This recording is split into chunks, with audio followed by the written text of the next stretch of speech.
ವಿದ್ಯುತ್ ಸರಬರಾಜು ನಿಗಮಗಳ ನೌಕರರಿಗೆ ಪಿಂಚಣಿ ಹಾಗೂ ಗ್ರಾಚ್ಯುಟಿ ನೀಡಲು ಗ್ರಾಹಕರಿಂದಲೇ ಹಣ ವಸೂಲಿ ಮಾಡುವ ಮೂಲಕ ಹಗಲು ದರೋಡೆಗೆ ಇಳಿದಿರುವ ರಾಜ್ಯ ಕಾಂಗ್ರೆಸ್ ಸರ್ಕಾರ ತನ್ನ ತಪ್ಪನ್ನು ತಿದ್ದಿಕೊಳ್ಳುವ ಬದಲು ಮುಚ್ಚಿಕೊಳ್ಳಲು ಪ್ರಯತ್ನಿಸಿ ಆ ನಿರ್ಧಾರ ನಮ್ಮದಲ್ಲ, ಹಿಂದಿನ ಸರ್ಕಾರದು ಎಂದು ಬಾಲಿಶ ಹೇಳಿಕೆ ನೀಡಿ ಜನತೆಯ ಮುಂದೆ ಇನ್ನಷ್ಟು ಬೆತ್ತಲಾಗುತ್ತಿದ್ದಾರೆ ಎಂದು ಶಾಸಕ ವೇದವ್ಯಾಸ್ ಕಾಮತ್ರವರು ತೀವ್ರ ಆಕ್ರೋಶವನ್ನು ವ್ಯಕ್ತಪಡಿಸಿದ್ದಾರೆ.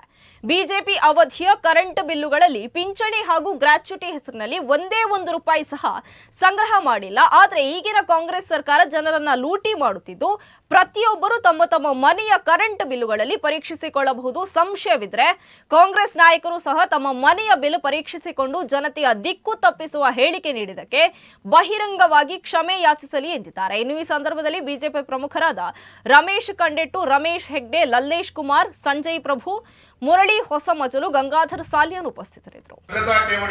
ಎಎಸ್ಡಿ ಹೆಸರಿನಲ್ಲಿ ದುಬಾರಿ ವಿದ್ಯುತ್ ಬಿಲ್ಗಳನ್ನು ನೀಡಿ ಈ ಮೂಲಕ ರಾಜ್ಯ ಕಾಂಗ್ರೆಸ್ ಸರ್ಕಾರ ಜನರನ್ನು ಸುಲಿಗೆ ಮಾಡ್ತಾ ಇದೆ. ಇದು ಮೂರನೇದು. ಒಂದು ಮೆಸ್ಕಾಂ ಇಲಾಖೆಯಲ್ಲೇ ಎಷ್ಟು ನಮನೆ ಅವ್ಯವಸ್ಥೆ ನೋಡಿ, ಇದು ಮೂರನೇದು.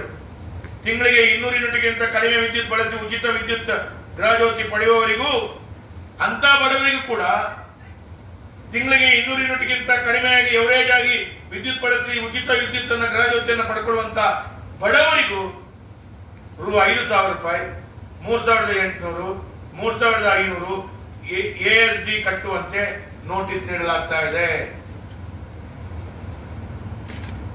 ಲಾಸ್ಟಿಗೆ ಇಡೀ ರಾಜ್ಯದ ಜನತೆ ನಿಮ್ಮ 200 ಯೂನಿಟ್ ಬೇಡ ಇತ್ತು ಮರ ನಮ್ಗೆ ಅಂತೇಳಿ ಚಪ್ಪಲಿ ಹಿಡ್ಕೊಂಡು ಹೊಡೆಯುವಂತ ಪರಿಸ್ಥಿತಿ ಬರುವಂತ ಎಲ್ಲ ವಾತಾವರಣಗಳು ನಿರ್ಮಾಣ ಆಗುವ. ನಾನು ಇದನ್ನ ಖಂಡಿಸ್ತೇನೆ. ಇಷ್ಟು ದೊಡ್ಡ ಮೊತ್ತದ ಬಿಲ್ ಈ ಹಿಂದೆ ಬಂದೇ ಇಲ್ಲ ಅಂತೇಳಿ ಗ್ರಾಹಕರು ಕಣ್ಣಿಗೆ ಹಾಕೊಂಡು ನಮ್ಮ ಹತ್ರ ಬರ್ತಾ ಇದೆ, ನಮ್ಮ ಹತ್ರ ಕೇಳ್ತಾ ಇದ್ದಾರೆ. ಶಾಸಕರು ನೀವೇನು ಮಾತಾಡಲ್ಲ ಅಂತ ಹೇಳೋದು ಕೇಳ್ತಾ ಇದ್ದಾರೆ.